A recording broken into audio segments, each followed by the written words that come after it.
Hi, I'm Jennifer Potter, Executive Director of Be Well Texas. Too many people are struggling alone these days, and alcohol and drug deaths are increasing. We started Be Well Texas to offer high-quality, science-based addiction treatment and recovery services anywhere, even at home. We provide compassionate, caring support virtually or in person. In many cases, there is no cost for treatment if you don't have insurance. Really. Welcome to Be Well Texas. We're glad you're here.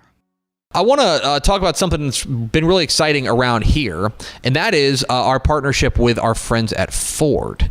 Ford Motor Company and your North Texas Ford, or your Texas Ford dealers have announced an expanded sponsorship of the UIL State Championships, solidifying Ford as the official automotive sponsor of the UIL. As part of the new commitment, Ford will now support all UIL extracurricular activities, including athletic, academic, and music state championship competitions.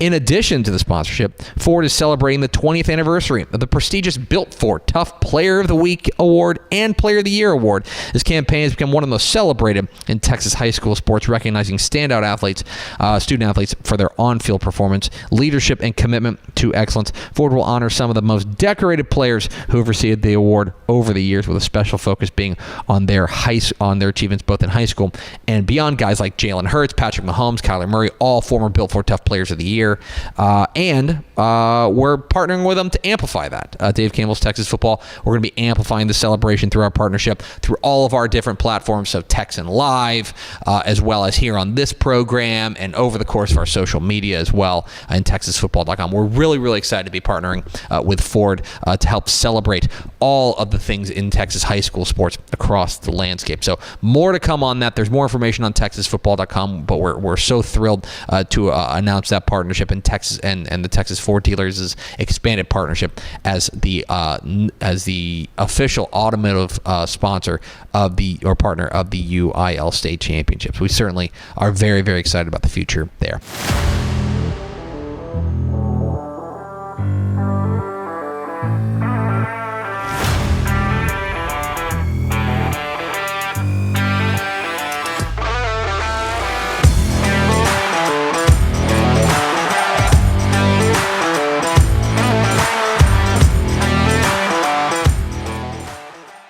Hello and welcome into the Dave Campbell's College Football Podcast. I'm your host, Carter Yates, and joining me from beautiful Austin, Texas, is senior writer Mike Craven. And Craven, we did a Power 4 preview last week. We're now going to switch it over to the G6. I'm still getting used to saying that right now. Yeah. But we're going to keep it the same format. So our categories for every team are the biggest storyline we see of the season. Let's set the narrative right now. Then a player that has to hit for them to reach their full potential, for them to be good. And finally, we'll take it away with why is nobody talking about this aspect of the team? A storyline we don't think is getting enough traction in the media.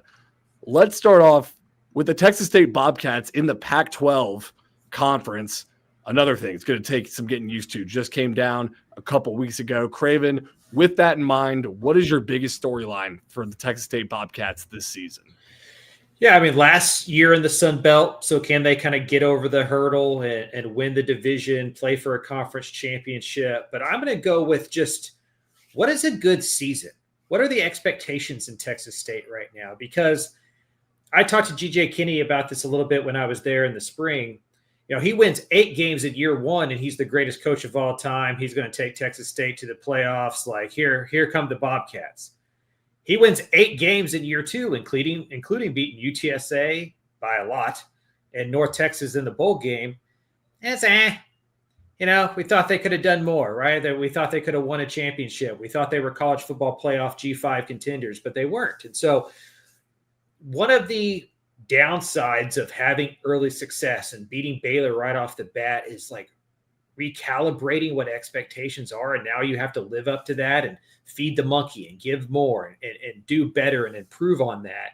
And it does feel like a win the West and play for a championship or bust type of expectation for Texas State.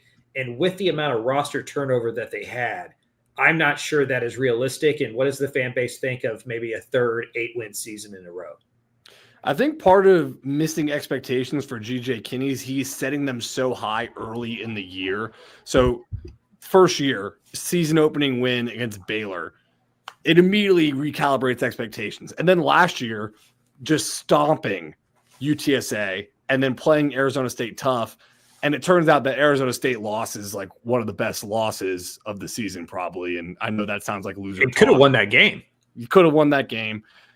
But the UTSA turned out to be a paper tiger win. So what do you make of Texas State not finishing well in these years? I mean, I know they get the bowl wins, but it seems like in the back half of the regular season, they kind of just peter out a bit. Yeah, I think some of their losses were just a little sloppy at the end. And you got to remember, like, Kenny's a young coach. Mm-hmm. Offensive coordinator is under 35, and Mac Leftwich, who's now at Tech. Dexter McCoyle's in his second year being a defensive coordinator. GJ Kinney's in his third year at that time as a head coach at any level. One of those is in the FCS. So I think just a young staff who's still trying to figure out how to be consistent week in and week out and get their players to play at that level week in and week out. Like, it was easy to get up early in the season because of all the expectations, and you're trying to beat UTSA for the first time. And then you do that. And then that home game against Arizona State on a Thursday night becomes the biggest game ever in San Marcos. There was media. I mean, I was there. There was media covering that game that never covered the Texas. The Associated Press was at that game, right? Like, it was going to be the launching pad, and they had a chance to win it. They have a couple fumbles late, a couple mistakes. And so I think it's just ironing that stuff out and learning that what you have to bring on a week in, week out basis and figuring out how to play a 12, 13 game schedule at the same level, I think is the hardest part of coaching. And maybe the more and more they do it, the better they get at it. So let's take it on to the player that has to hit for them to be good. I'm going defensive side of the football here, and I'm going Khalil Alexander at defensive end.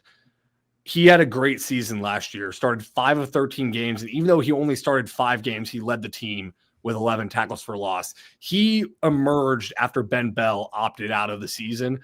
I think he just needs to take that next step and be the war daddy off the edge, because there are so many questions about this secondary and about the linebackers for Dexter McCoyle's defense that they just need someone to make the quarterback's life hell so he doesn't have time to sit back there, bake a cake, and pick apart the defense, at least early in the year when it's a lot of new faces out there. Yeah, I think that's a great pick. Also, I mean, they just lost so much, right? Like, Ben Bell's gone. I think they lost 4 defensive linemen to Power 4 teams. Stephen Parker also out of eligibility. So I think that's a good one. I'm going to go. I had Khalil Alexander written down, so I'll zig here a little bit.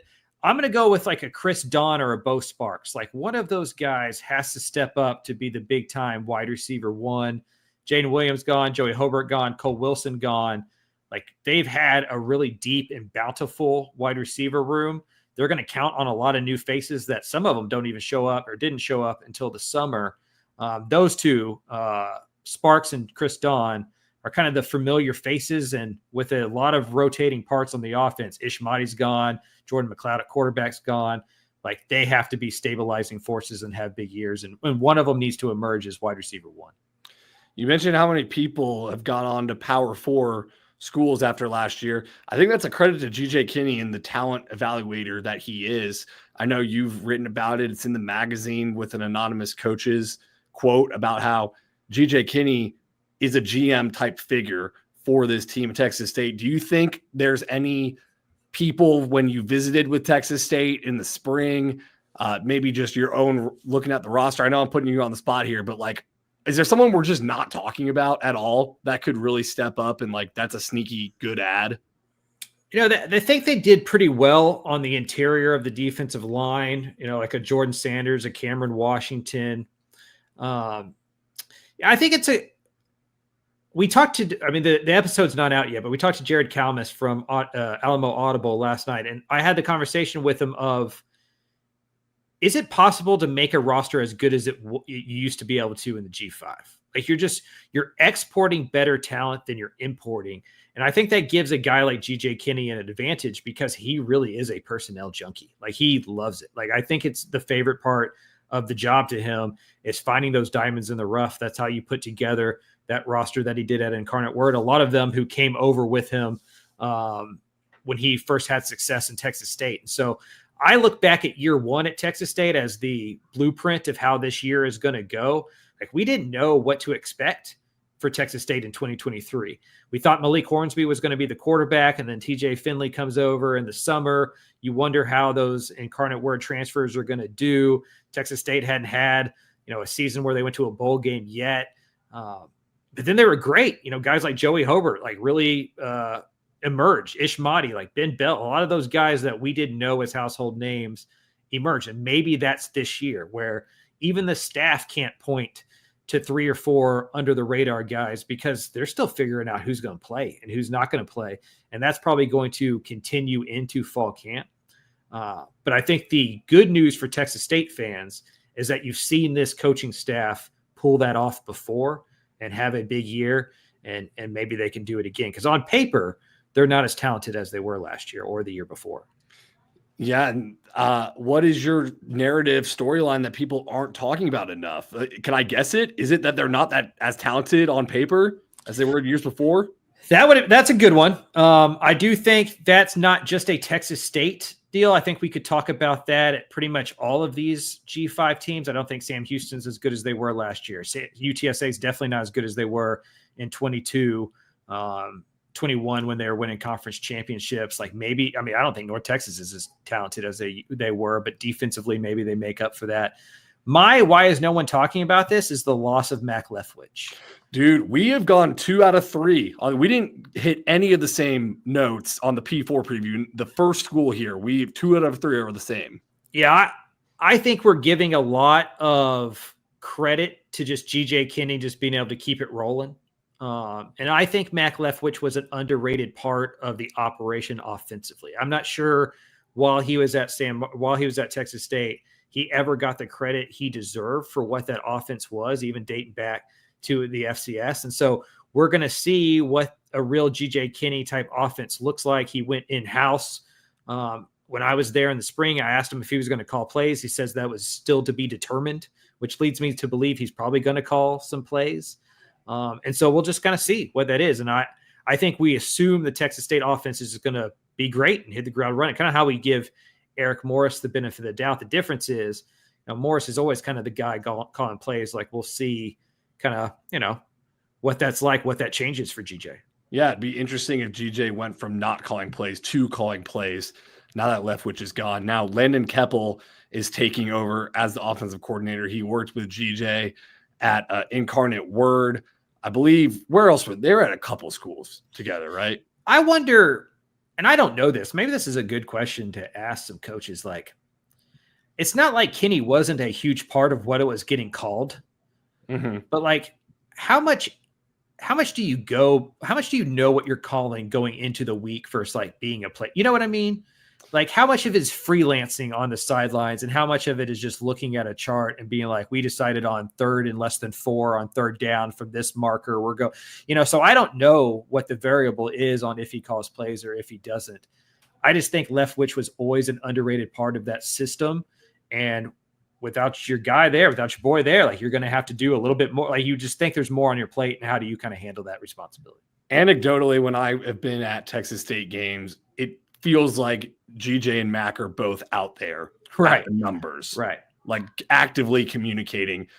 Maybe they do. I know the NFL, they always do like the first 15 play script. Sure. And once the script's gone, like, you talk about that with Texas Longhorns too. Like, script Sark is so elite because he's got a full week to cook it up.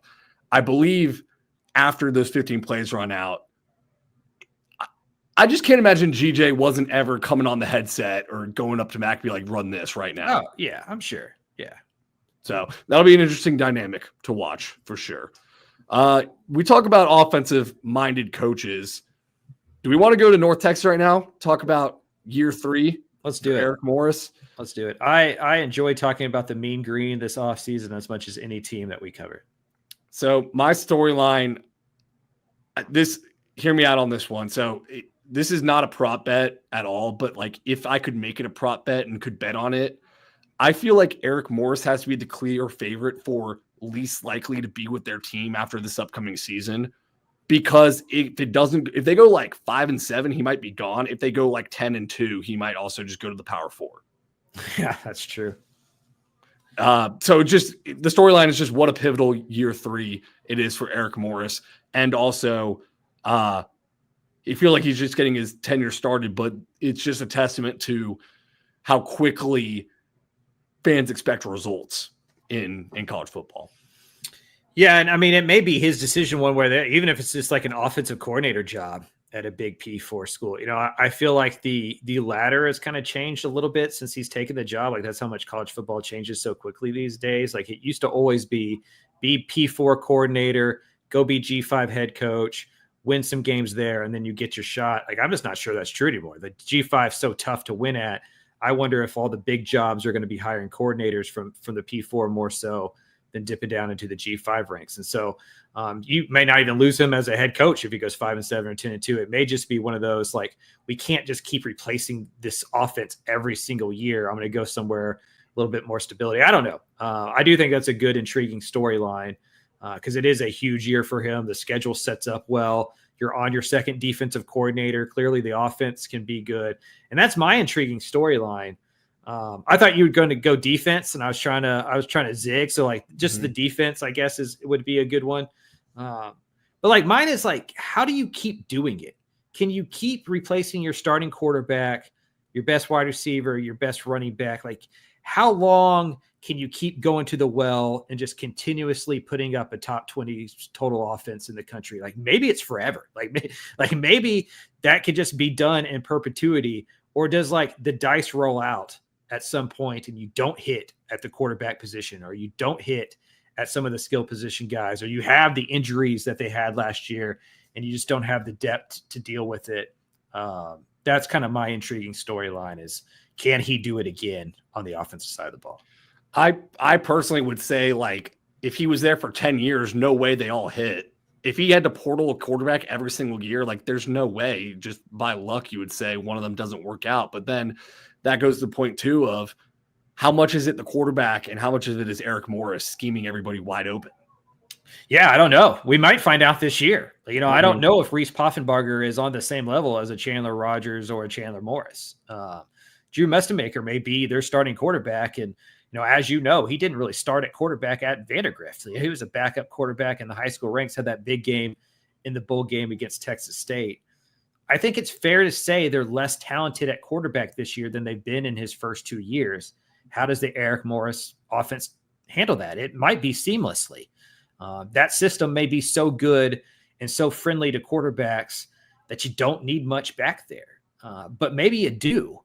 And any advantage, any step forward you take in year one defensively with Skylar Cassidy, is it wiped away by becoming the 40th best offense in the country instead of the 15th best offense in the country? Yeah, I guess the counterpoint to my own question of, like, could anybody play quarterback back there? This is going to sound mean, but like the first couple games of Stone Earl, right? Yeah. It's like, it didn't look good, really. Right. And whether that was him or whether that was, you know, just the offense gelling, like, we have seen the Eric Morris offense not look good. So that would go to the point of, like, they probably can't just do this every single year. When will the luck run out? Is the quarterback your player has to hit for them to be good because of this, or are you going a different route? I went a different route. I just said the Sam Houston defensive transfers. I said Skylar Cassidy. I just totally copped out. Because the defense, it was so systemic, like how bad it was, that you can't just be like, oh, if they had a better middle linebacker, they're going to be a lot better. But like, if we're looking at their starting lineup, here are my projected starters for North Texas's defense that came from Sam Houston. Defensive tackle Richard Outland, defensive end Brycian Hayes, linebacker Trey Fields, cornerback David Fisher, cornerback Davion Armstead. Like, that's 5 of 11. Mm-hmm.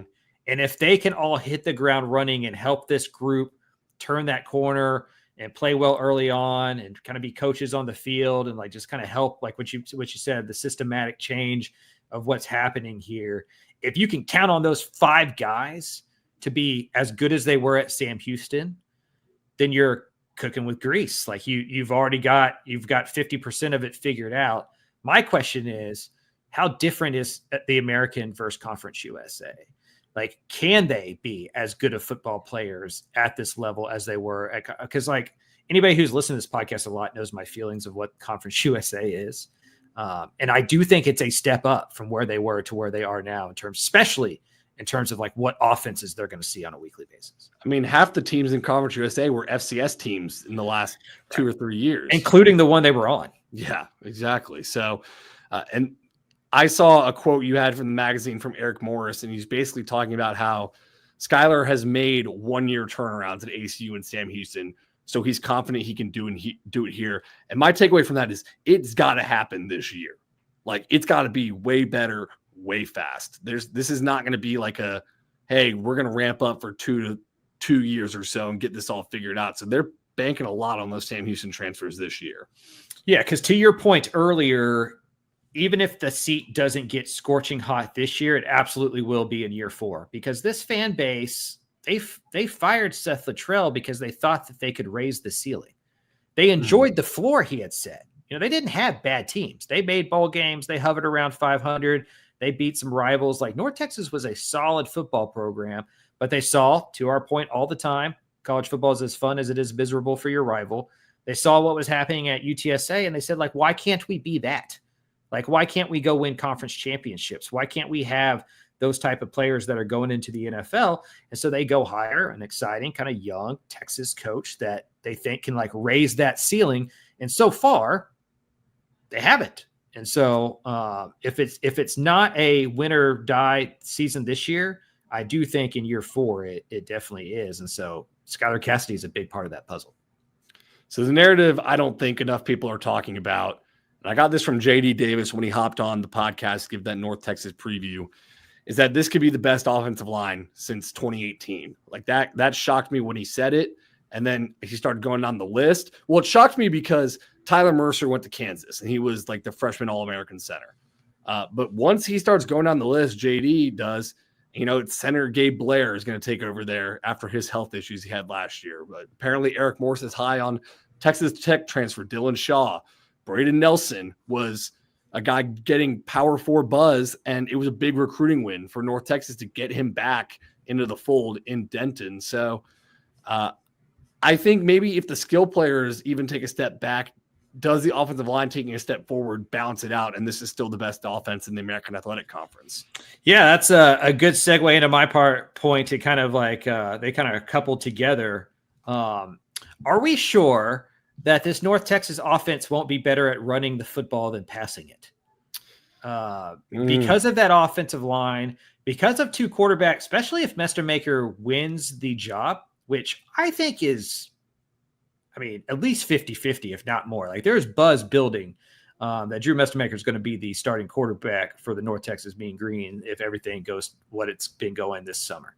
That's a narrative no one's talking about either. It feels like everyone's penciling Poffenbarger in. Well, in the age of portal and NIL, like, you pay a guy to be a starter, you assume he's going to be the starter, but you've seen Eric Morris not do that, especially early in the year. The Stone Earl, Chandler Rogers example is like, we don't have to look very far to see one. Now, eventually Chandler Rogers becomes the starting quarterback, and you wonder how the hell he wasn't the starting quarterback the whole time. And so, like, maybe that's just kind of push it. But either way, I think both of those guys are more mobile than Chandler Morris was, and we may see more of I don't think they're as mobile as Chandler Rogers. They're probably like in the middle. And so maybe we see more of a running game, but they really like the running back room. Mackenzie McGill, Jaden Becks, like, those are 2 dudes that they are very high on. Couple that with the offensive line that is really good.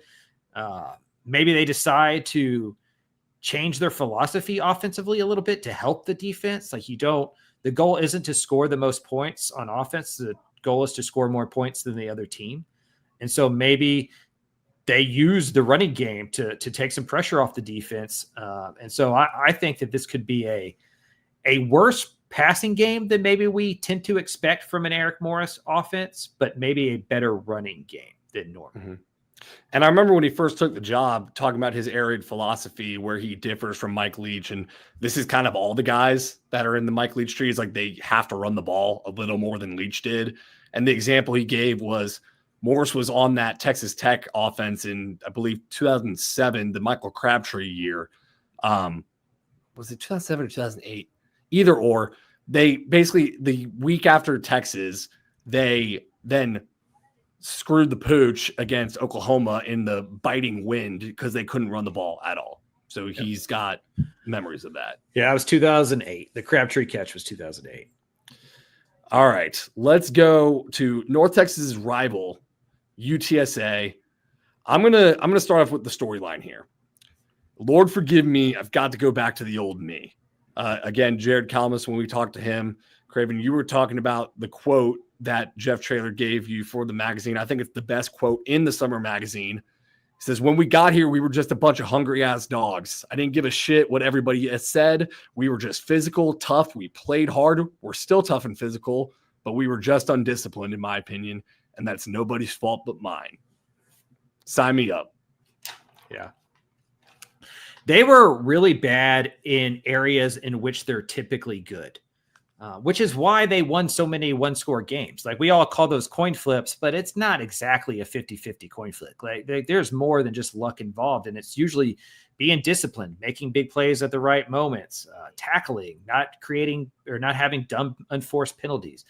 UTSA was one of only 2 teams that had over 1,000 yards in penalties last year. The other one was SMU, and they played in a conference championship game in the college football playoff. So, like, they played more games and got there, which I always thought that was weird, that SMU was so good and yet had so many penalty yards. But anyway, that's a side note. I think this is just my opinion. I think it's an educated opinion, though.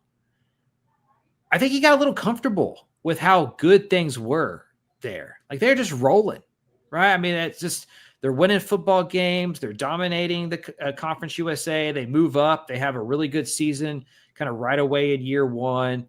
I think with the transfer portal and not having a ton of NIL money, it was like, well, let's keep this roster together. Maybe I need to back off a little bit. We've instilled this 2-1-0 triangle of culture. I don't have to be the hard-ass, hungry-ass dog that he described himself as of. And I think he backed up a little bit. I think he let off the leash. I just don't think you can do that in college football. Like, you have to be on it all the time. You have to treat every year like it was your first year. And I think it was a wake-up call for them. They started to figure it out the second half of last season, but I think he's back to his roots. Now, will that result in a conference championship? I don't know, and that's my intriguing storyline. Is UTSA with the Memphises and the Tulanes to where we can just, like, throw it on the board that UTSA is a legit conference contender year in and year out? The way that they played defense last year, I would tend to agree with you that they're a next level down from that. And how do they get back up from there? Do they prove that wrong? Like, that is my intriguing storyline. Is just, where does UTSA where do they level out in the hierarchy of the American? Last year was a transition year. It's hard to judge, in my opinion. This year, we're going to figure out more. What is UTSA's future? What is UTSA's expectations in the American Conference? I have too many trust issues to put them in that up the top tier of the conference of just pencil them in as a championship contender, because it was so sloppy last year.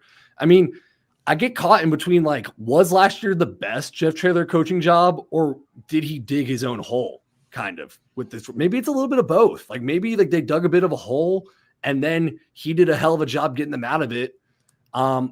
Because I do agree, it's educated opinion that he let off the gas a little bit. And you can do that when you got Frank Harris and Rashad Wisdom.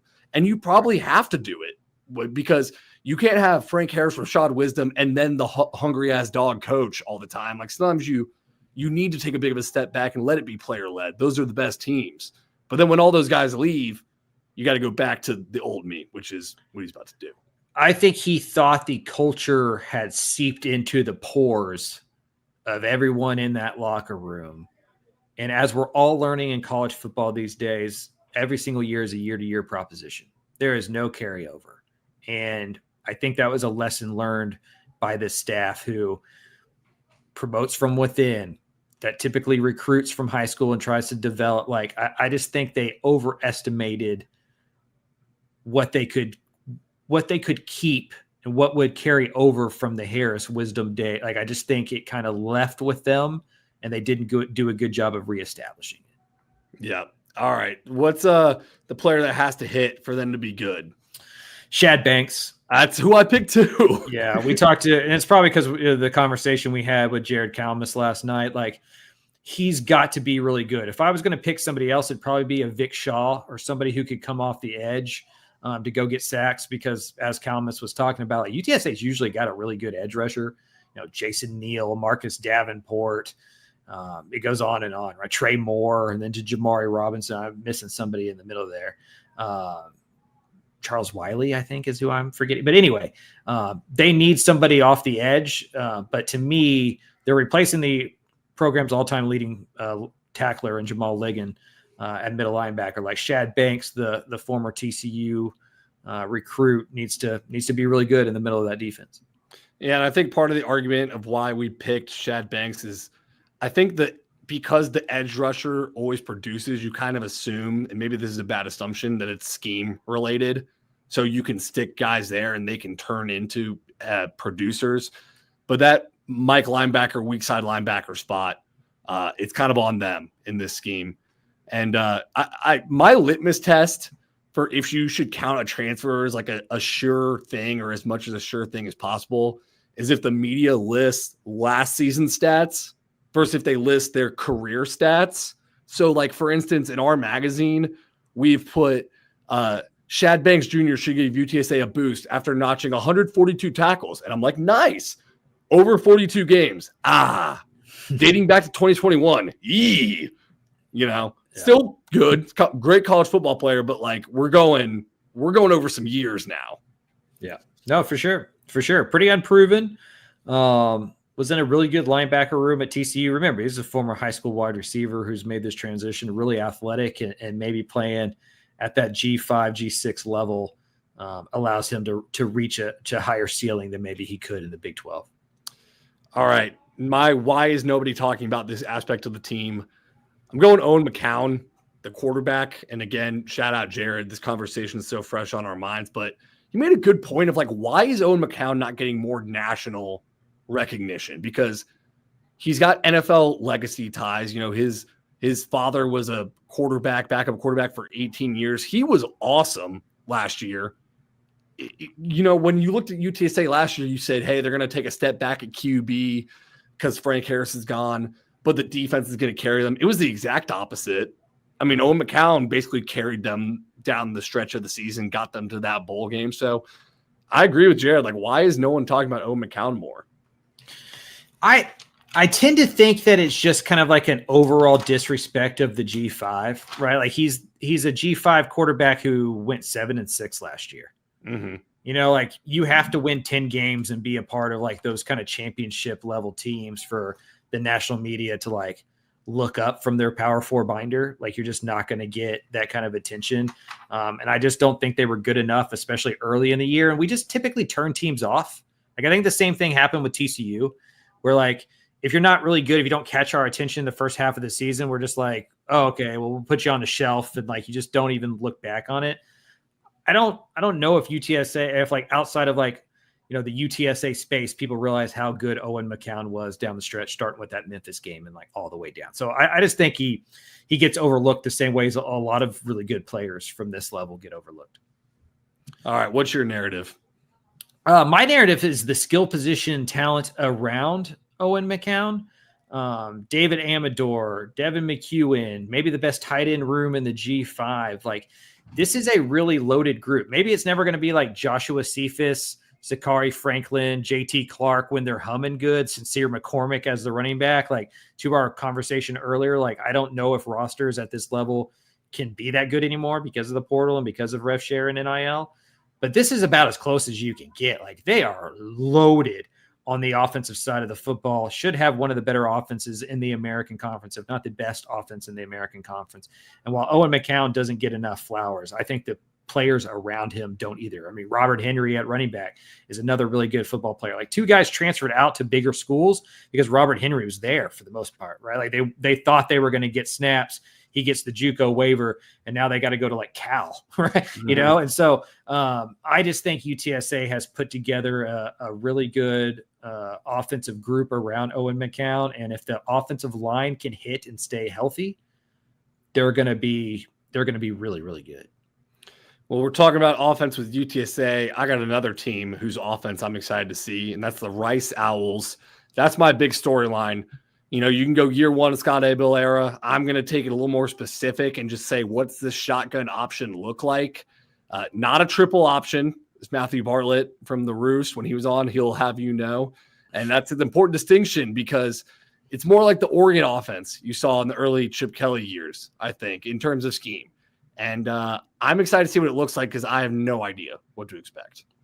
Yeah, that's my intriguing storyline as well. And I don't think that there can be another one. Like, did Rice make the right call by zigging while everybody else is zagging? Like, you have to remember what state they play in. And this is an air raid state. Like, Sam Houston hiring Phil Longo is right in line with how everyone plays at the high school level for the most part. Like, the only offense I can think that looks like Rice at the high school level is Gunter.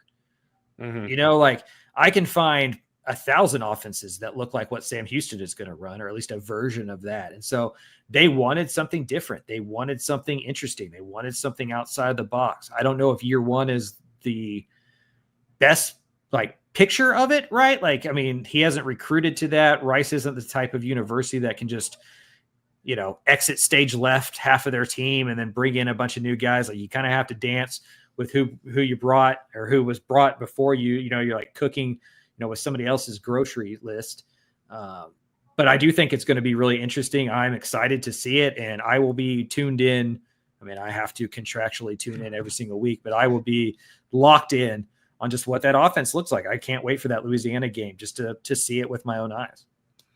And keeping it with that theme, the player that has to hit for them to be good, stealing this from Matthew, who was on the podcast. It dropped last week on YouTube. Go watch it, guys. I mean, our producer, Sam, was talking to me about how he got locked into that podcast listening to Matthew talk some football. I'm going Chase Jenkins. Matt had said this season hangs on the arms and legs of Chase Jenkins because the defense, they've got 7 projected seniors to start. And one of the non-seniors is Michael Daly from BYU, who's married with 2 kids. So he's a senior by heart, basically. And that's not a joke. No, I'm not joking. Right. That's he is correct. married with 2 kids. Yeah. It just sounds like a trope. I thought when I said BYU, everyone was like, oh, I get it. Right, that's fair. That's a good point. So the offense is just a total question mark, both schematically and personnel wise. And they're betting a lot on Chase Jenkins coming back. Former all-time, I wouldn't say all-time, very good high school quarterback. Then switched to wide receiver. Now coming back to quarterback. How does that look? Yeah, mine's that's a great pick. I think Chase Jenkins is the starter in all but name. I don't think it'll take very long into fall camp for that to be settled out. Like, he just fits what they're doing. He was the guy that took the first snaps in spring. So I just did a piece of the 5 quarterback battles to watch, and Rice's feels like the one that's not a real quarterback battle. Like, that is Chase Jenkins' job. I went with Quentin Jackson, the running back. They are going to run the ball a lot. Obviously, they don't have any huge, big bell cow type running backs. Like, Quentin Jackson is a very small, kind of slender, but quick kind of runner. But they say he runs bigger than his frame, and he's going to be asked to run the ball a lot. Having somebody who can go get you 1,000 yards on the ground is going to be a huge part of this thing. And if he can be kind of that shifty, quick, big play running back, that would be huge for the Owls. So my narrative that no one's talking about is, again, offensive centric a bit, but I'm gonna spin it to the defensive side. Stealing this point from you, Craven, talking about Liberty Hill, an area where you grew up. With Rice running the option, is the defense, when they're not able to practice good on good, how are they affected on Saturdays? Yeah, it's mine as well. I don't know, man. Because it's interesting because John Kay, you elevate him to defensive coordinator, former all-time North Shore high school football coach. I don't know if I know enough about how Division I football practices operate to how many times are teams going good on good anyway in college? Yeah, I mean, during the week, it's not going to be full speed good on good. But even the guys who are running scout teams and stuff, they practice what the offense is. They're trying to win jobs and play on the offense. So they're not practicing spread normal college offenses every single week. They're also running the option, and then they're asked to give the defense a look, and you just don't know how to coach it. You don't know how to play it. You don't know how to, you're just not doing that every single week. So how do you get ready for North Texas? How do you get ready for UTSA? This could be a very stupid question. Like, like maybe like to your point, maybe this is not that big of a deal, but it feels odd. Like it feels tough. And I know at the high school level, it's something that coaches talk about and have trouble with. Like you don't have the type of players on the roster that can give you an Owen McCown look, right? Like if they can throw the ball like that, they're not going to play for the option team. Like maybe Rice is a little bit different this year because they have like an AJ Padgett who is recruited there to be the pro style guy to the point that was made on the Rice podcast by Matt. They have been a pro style team for the last few years. And so these guys that are on the Rice defense, like it's not like they've never seen it. Like it hasn't been years and years. So maybe this becomes a bigger deal in a couple of years. But I do find it fascinating. I do find it to be kind of a weird little aspect to watch for the Owls because they've gotten better the last 3 years defensively. They were 121st in 2022. They were 83rd, I think, in 2023 and about 70th in 2024. So they've been marching in the right direction with all the attention on the offense. What does the defense look like? My high school football coach used to always tell us the scout team is the most important team on the program. And I think, sometimes people used to shrug their shoulders at that, but I think he might be right when it comes to Rice. Because it's like, can AJ Padgett give good looks this season I know he's going for the starting job still, but like it's probably Chase Jenkins because of the skill set. Like AJ Padgett as a backup quarterback scout team look is very important for this year, for this entire team. Yeah, I would agree. Trying to look at their schedule. They play Navy, so that's one that they'd be able to. They almost want Army and Navy on their schedule, right? Like, because then that's 2 of the 12. Like they don't play Army, but they do play Navy. So that's one of the 11 where they're gonna run the option. Like they'd be able to. You would think handle that pretty well. But yeah, I think it's an interesting storyline that's probably not going to get a lot of talk. All right, well, let's take it back to the air raid and stay in the state. Going to Sam Houston. I think the storyline is just that. It's year one of the Phil Longo era. And I think just from the outside looking in here that it's one of the more polarizing hires in the country because, his offenses were so electric. From 2014 to 2016, they won 2 Southland Conference championships. They had the FCS Heisman player at quarterback, but like the numbers weren't good at Wisconsin and they were mediocre at UNC. I think I have it right here. We wrote it in the magazine. His Wisconsin offense ranked 101st nationally during his 23 games as offensive coordinator, and he was let go in the middle of the year. So it is a gamble by Sam Houston's, athletic director and the admin here. I kind of throw the Wisconsin part out because it just feels like that just wasn't a cultural fit. And I'm not sure how much Phil Longo was allowed to like really do his offense. Like I think they were in this, like, we want to modernize our offense, but not get away from like what Wisconsin does and what has always done, like since like Ron Dane. And I just don't know. And this is exhibited by getting fired in the middle of the season. Like, I'm just not sure we saw a Phil Longo offense there, like to get a fair shake. But to your point, like UNC wasn't that great either. Right. So like maybe getting back down to this level helps and kind of unlocks this offense. And it's kind of where he needs to be. But that kind of leads into my intriguing storyline, which is, does Hunter Watson fit this new offensive direction? And is he going to lose his job? Like, I look at it like Marcel Reed versus Connor Wigman last year, right? Where it was like Connor Wigman's the starter. He was a highly recruited guy. His teammates like him, kind of a leader of the team. But when you hire Colin Klein, I don't know, like you got this running quarterback behind him with all this athleticism. Like, is Marcel Reed better suited for what they do? Like, I just wonder if the guy he brought in from Wisconsin with him is just a better fit for that offense, is the future of this team. And if things aren't going well the first 3 or 4 weeks, specifically after the Texas game, I just wonder if we see a line shift of, we're not going to win much in 2026. We're going to start focusing on the future. And that's not with Hunter Watson. Like, is there a quarterback change coming relatively early in the season?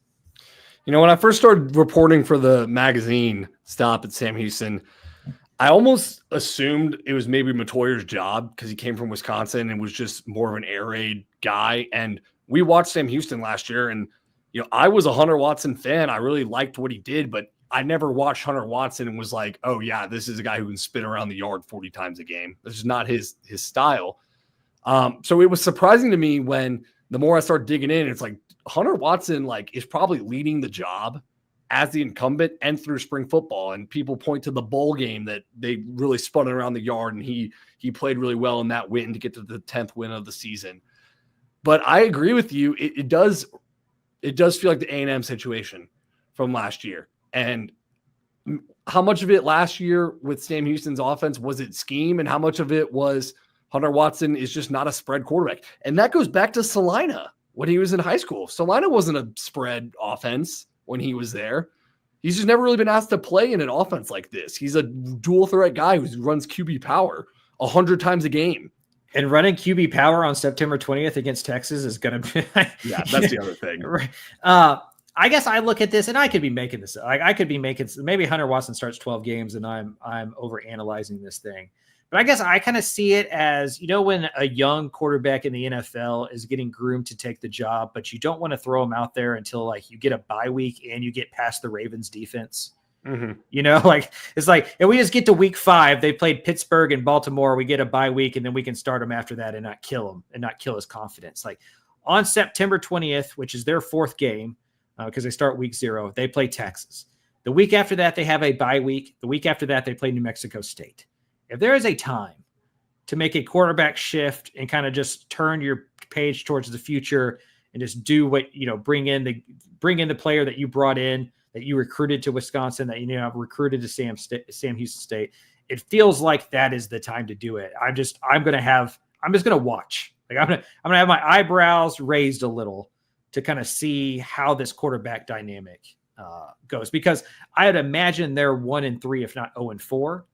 Going into that, Western Kentucky, UNLV, at Hawaii, Texas, maybe 1-3, probably 0-4. Maybe we'll see what Hawaii is. That's a tough trip to make a week after playing UNLV. But that's just one. That's a quarterback battle I'm watching to see how it evolves throughout the year. Yeah, Hunter Watson going into Texas Stadium is going to be like William Wallace and Braveheart level. Right. With his eye black coming in. Charge! Yeah. Until run QB power 25 times a game. Yeah. Now, Hunter Watson's a big dude, but also Anthony Hill. Yeah. Anthony Hill's a bigger dude. Yeah, and one that can run faster. And I wasn't great at the physics, but was it force plus speed, or weight plus speed or whatever it is. He's a quarterback that has a hard time not getting beaten up. And they start with a very tough schedule that probably is going to beat them up a little bit. And I just wonder if Longo throws in the towel for 2025 in a way and just starts ramping up towards 2026, and Watson's not going to be the quarterback then. So do you just start the clock? All right. This player has to hit for them to be good. Again, another one where it's impossible to pick, really. I'm going to take a stab at it and put James Dawn II transitioning to center from guard for the graduated Ethan Hagler, because the offense is going to have to score 45 points a game to have chances this year. And the offensive line affects the entire offense, both the run game and the pass game. So James Dawn making that transition to center, captain of the offensive line, that's who I'm picking. Yeah, I almost went with running back Elijah Green, just because I don't know exactly what's going to happen with quarterback. How are they able to throw the ball this year? And if they can have a really solid run game coupled with Hunter Watson, who is a really good running quarterback, maybe Sam Houston is just that this year. Maybe they don't look all air raidy and they just pound the football, keep it in front of them, play a slow they look like last year. Maybe Longo just calls the offense like last year, puts it on the defense, and tries to win games 17-14. And if so, Elijah Green is very important. But I settled on Keelan Cox, the defensive end. You need somebody to go get after the passer. You need somebody to be a threat up front, to dismantle and disrupt offenses, to take it easy on the secondary, on the linebacker. There's so much turnover there. Cox is a former, I think he's an Alabama guy originally, right? You get recruited to those type of schools because you have a high ceiling and a lot of potential. Maybe he reaches that at the FBS or at the G5 level with Sam Houston. And it could be a type of player you don't see very often in Conference USA. All right, the narrative that I don't think enough people are talking about, I feel like we're probably going to have the same one, Craven. It is Sam Houston playing every home game at Shell Energy Stadium, which is over an hour away from the university. And a lot of these games are going to be on a Wednesday night in October or a Tuesday night in October. It's going to be tough to get fans there, man. It'll be tough for anybody. Let me look, because it's we're recording this and it's 4:45 on a Wednesday, right? So this is a good time to see what the maps would say it takes to get from Huntsville to Shell Energy Stadium. Of course, my phone, because I need it to work, is going to just load the whole time. But with son of a cow here, with traffic, that can be. It's got an hour and 42 to go 71 miles because it's Houston, and you're going from the north of it, where Huntsville is, to south of it, where Shell Energy Stadium is. It's also where Texas Southern plays, where the Houston Dynamo soccer team plays. So, yeah, I mean, what does that take? You know, they built a lot of momentum last year, winning 10 games. You know, a couple years ago, they won a national championship. Like, you know, I see this on a smaller level as a UTSA grad where you got to bus students from campus to the Alamo Dome, and it's only 30, 35 minutes. It's within the city. It's a lot easier to do.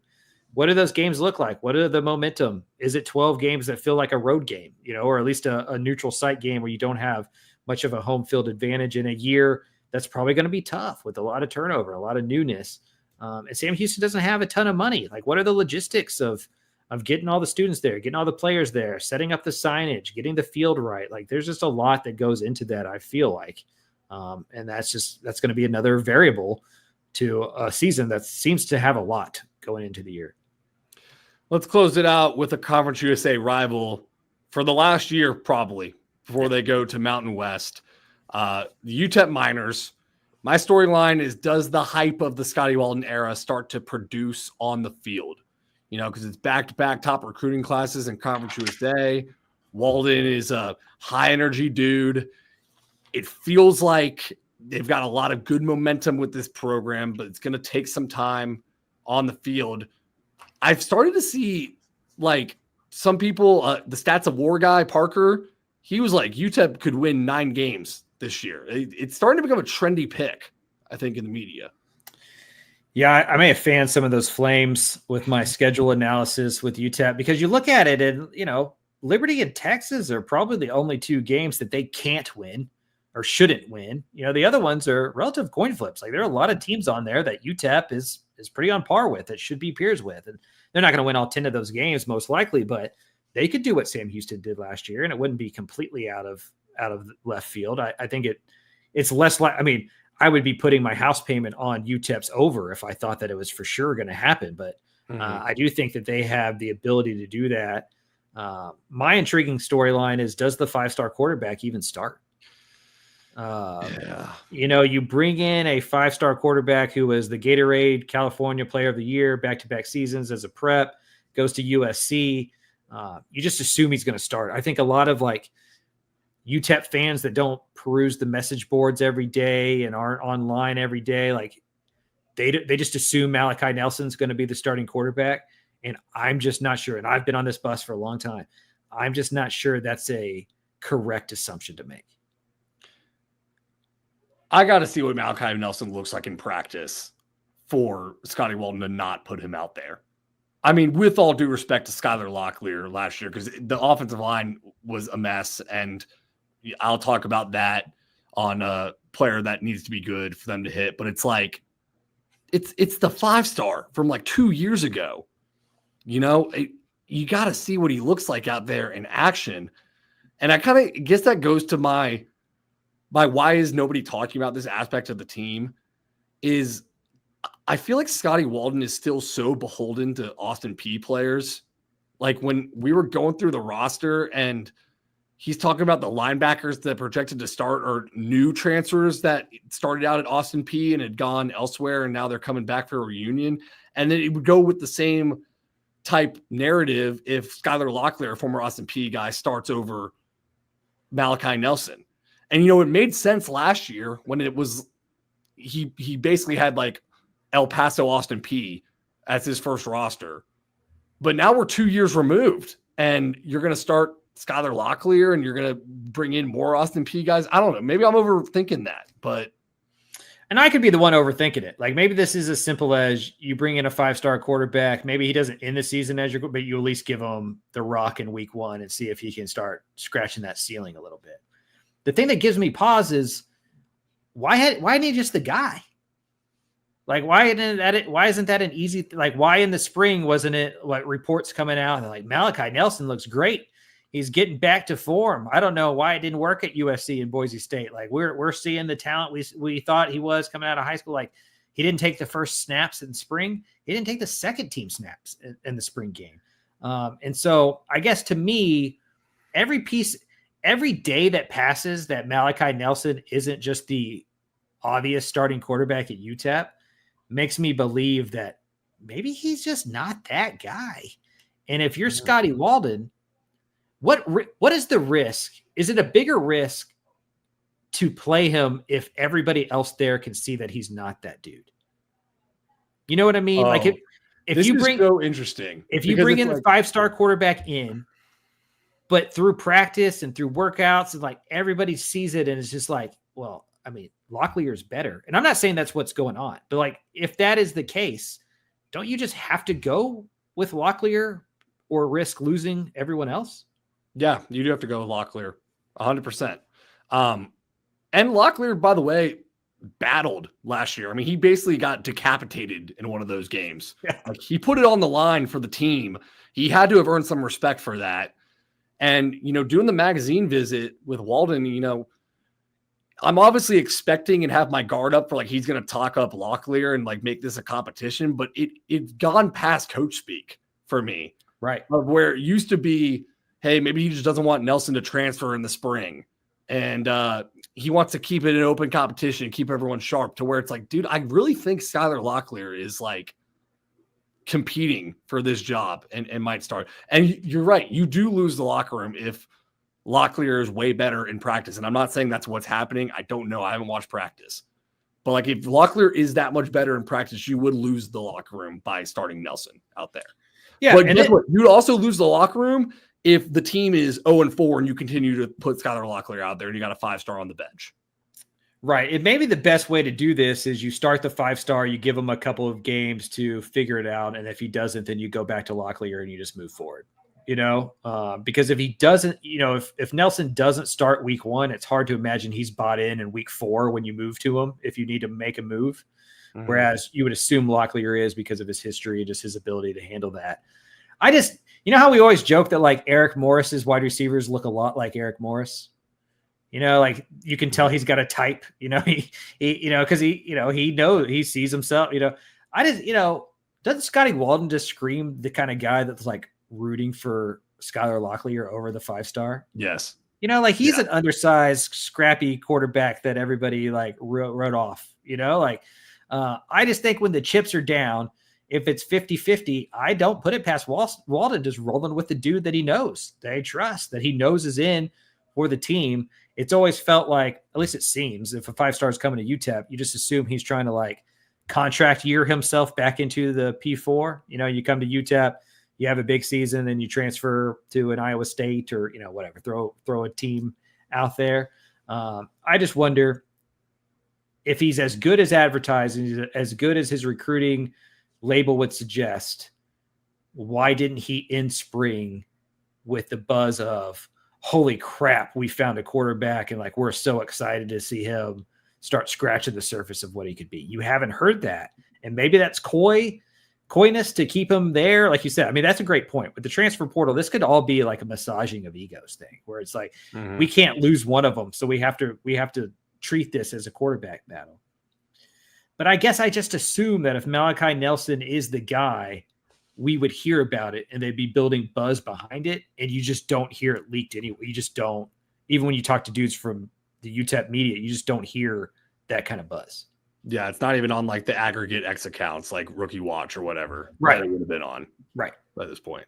All right. The player has to hit for them to be good. I kind of put in the magazine. The last thing I'll say about Nelson is like, I think this team could still be really good and a winning team with Skylar Locklear, but I think their ultimate ceiling is with Nelson and him just being the 5-star. My actual answer is left tackle Mark Robinson, because I don't even know what the Scotty Walden offense is supposed to look like right now because the offensive line last year couldn't block anybody. Like it was literally just like snap the ball and throw a screen, get it out as quick as possible. Yeah, and I do think that's a heavy part of the offense, but it's not the whole plane. and to your point, like right to your point, it had to be the whole plane last year because like quarterbacks were getting decapitated anyway. Mm-hmm. You know, like they were getting beat up. Like poor Pickle was out there just getting, RIP, just getting murdered out there. JP Pickles. So yeah, I think it was a fun. They were small. I mean, we've talked about it. I mean, Scotty Walden talked about it. You put it in the magazine. They've gotten a lot bigger. They've gotten stronger. You'd hope that helped them, handle the physicality at the point of attack.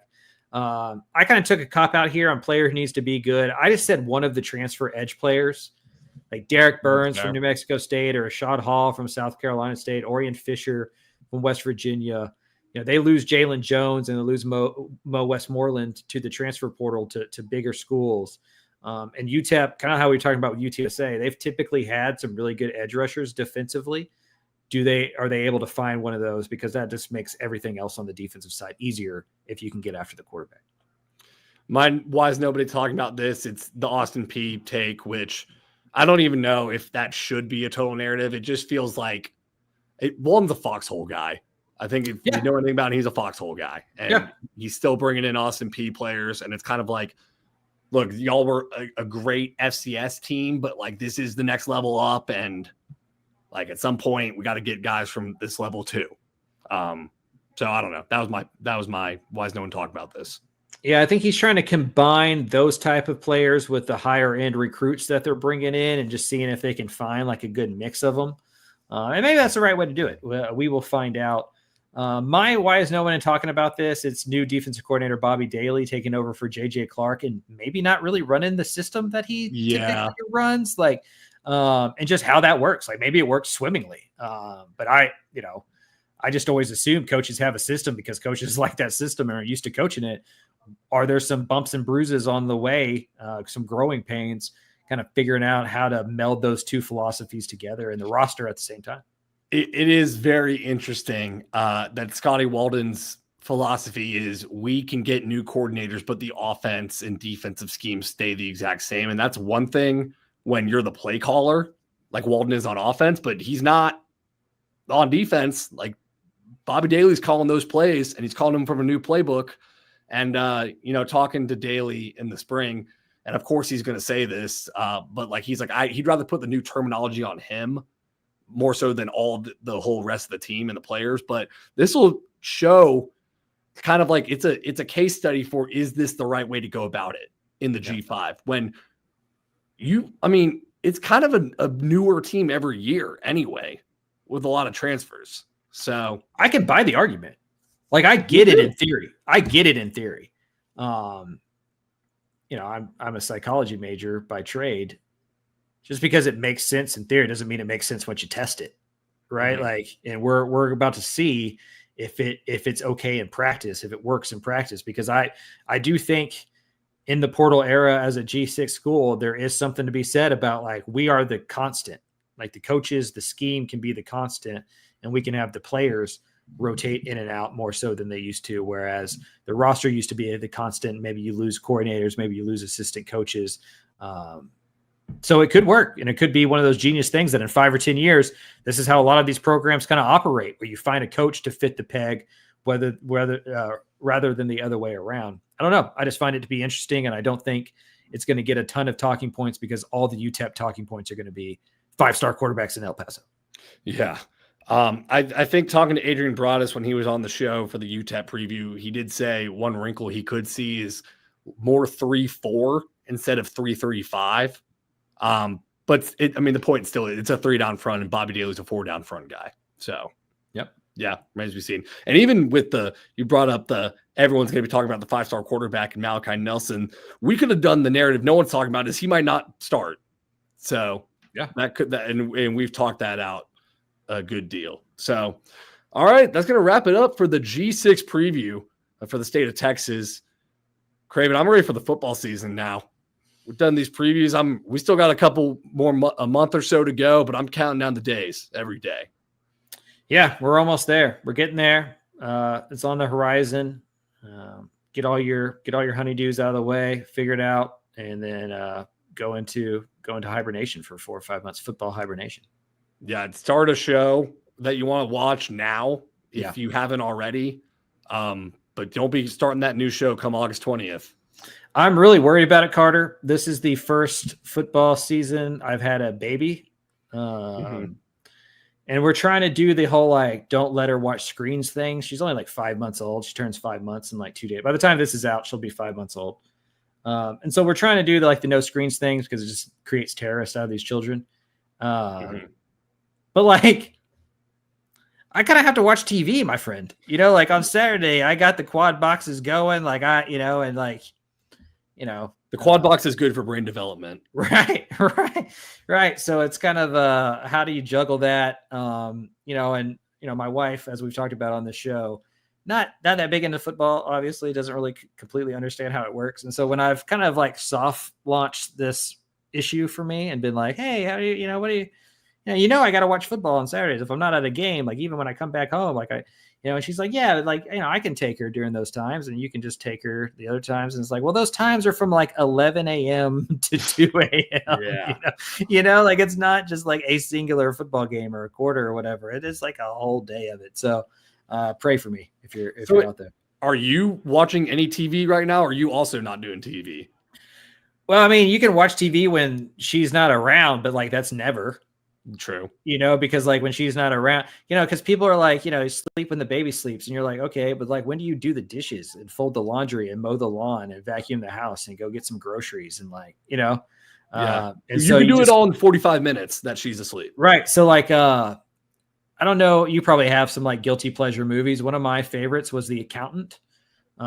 Just thought it was a great movie. And Accountant 2 came out not too long ago. It's finally on streaming on, I think, Amazon Prime or whatever. It's like a 2-hour movie. I watched it in like 5 sections, because you can't get 2 hours to yourself. You get like 20 minutes here, 15 minutes there, 32 minutes, here. And so you just kind of like splice together shows and movies as you can do them. So that's my life right now. Well, we're praying for you that you can watch TV come the fall. We shall see. Yeah, I do. Need to. You gotta build it. All right. For senior writer Mike Craven, I am Carter Yates signing off for the Dave Campbell's College Football Podcast.